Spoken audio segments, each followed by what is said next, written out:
रात के करीब 10 बजे आरव और मीरा अपनी रोड ट्रिप खत्म करके वापस घर लौट रहे थे। दोनों रास्ते भर बातें करते हुए अपने सफर का आनंद ले रहे थे, लेकिन अचानक सुनसान सड़क के बीच उनकी कार खराब हो गई। चारों तरफ अंधेरा था और दूर दूर तक कोई इंसान दिखाई नहीं दे रहा था। मजबूरी में दोनों कार से नीचे उतरे और मदद की तलाश में इधर उधर देखने लगे। उन्हें समझ नहीं आ रहा था कि इस वीराने में अब क्या किया जाए। कुछ दूर उन्हें एक छोटा सा गांव दिखाई दिया। उम्मीद की एक किरण देखकर दोनों उसी दिशा में चल पड़े, लेकिन गांव पहुंचकर उन्हें एक अजीब बात महसूस हुई। लगभग सभी घर बंद थे और पूरे गांव में एक अजीब सा सन्नाटा पसरा हुआ था। इसी बीच उनकी नजर एक ऐसे घर पर पड़ी जहां अभी भी रोशनी जल रही थी। उन्होंने दरवाजा खटखटाया तो एक खूबसूरत लड़की ने दरवाजा खोला। उसका नाम काव्या था। काव्या ने बिना कोई सवाल किए उन्हें रात भर अपने घर में रुकने की अनुमति दे दी। उसकी इस बात से दोनों को थोड़ी राहत मिली। हालांकि मीरा को काव्या का व्यवहार थोड़ा अजीब लग रहा था। ऐसा लग रहा था जैसे वह कुछ छुपा रही हो। थकान की वजह से कुछ देर बाद दोनों सो गए, लेकिन उन्हें जरा भी अंदाजा नहीं था कि असली खौफ अभी शुरू होने वाला था।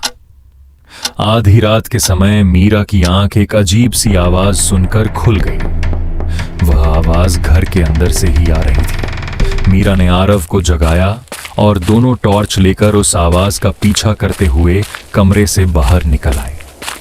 लेकिन बाहर पहुंचने पर उन्हें कुछ भी दिखाई नहीं दिया। पूरा घर पहले की तरह शांत था। दोनों को लगा कि शायद यह उनका वहम था, इसलिए वे वापस अपने कमरे की तरफ लौटने लगे। लेकिन कुछ ही पल बाद वही आवाज फिर से सुनाई दी। इस बार आवाज पहले से भी ज्यादा डरावनी थी। जिज्ञासा के कारण मीरा अकेले ही उस आवाज की दिशा में बढ़ने लगी। कुछ दूर जाकर उसने देखा कि काव्या अंधेरे के एक कोने में खड़ी अजीब तरीके से मुस्कुरा रही थी। अचानक काव्या ने अपना चेहरा मीरा की तरफ घुमाया और उसकी आंखों में एक डरावनी चमक दिखाई देने लगी। यह देखकर मीरा जोर से चीख पड़ी। उसकी आवाज सुनकर आरव तुरंत वहां दौड़कर आ गया। दोनों डर के मारे भागकर अपने कमरे में छिप गए। अब उन्हें यकीन हो चुका था कि इस घर में कुछ बहुत गलत था। घबराए हुए आरव और मीरा को छिपते छिपते एक पुराना कमरा दिखाई दिया जो शायद कई सालों से बंद था। कमरे के अंदर उन्हें एक पुरानी तस्वीर मिली। तस्वीर देखते ही दोनों के होश उड़ गए, क्योंकि उसमें वही काव्या थी जिसने उन्हें अपने घर में जगह दी थी। पास ही रखा एक पुराना संदूक खोलने पर उन्हें कई पुराने अखबार और कुछ दस्तावेज मिले। उन अखबारों को पढ़कर उन्हें पता चला कि काव्या की मौत कोई हादसा नहीं थी, बल्कि लगभग 10 साल पहले उसका बेरहमी से खून किया गया था। यह सच जानने के बाद दोनों किसी तरह अपनी जान बचाकर सुबह होने से पहले उस घर से बाहर निकल आए। सुबह गांव वालों से बात करने पर उन्हें पूरी सच्चाई का पता चला। मेहरी को नहीं बाने गांव वालों ने बताया कि काव्या बहुत अमीर थी, लेकिन उसके पति ने पैसों के लालच में उसका ही खून कर दिया था। तब से उसकी बेचैन आत्मा उसी घर में भटक रही थी और उसे कभी शांति नहीं मिल पाई।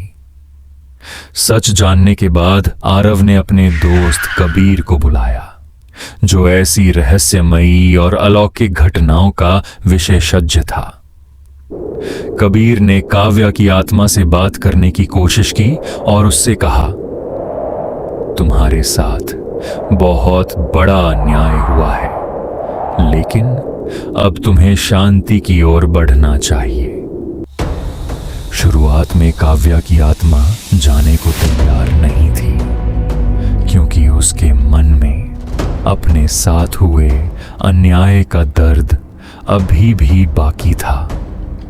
तब कबीर ने उससे कहा, अगर भविष्य में इस गांव की किसी बेटी के साथ कोई बुरा करने की कोशिश करे तो तुम उनकी रक्षा करना। उनकी ताकत और उनकी मसीहा बन जाना। कबीर की बातें सुनकर काव्या की आत्मा शांत हो गई। पहली बार उसके चेहरे पर सुकून दिखाई देने लगा। उस दिन के बाद काव्या को मुक्ति मिल गई, लेकिन उसने इस गांव की बेटियों की रक्षा करने का वचन निभाना कभी नहीं छोड़ा। आज भी कहा जाता है कि जो कोई किसी लड़की के साथ गलत करने की कोशिश करता है, काव्या उसकी मदद के लिए जरूर आती है। और इसी के साथ काव्या की दर्द भरी कहानी एक नई उम्मीद के साथ समाप्त हो गई।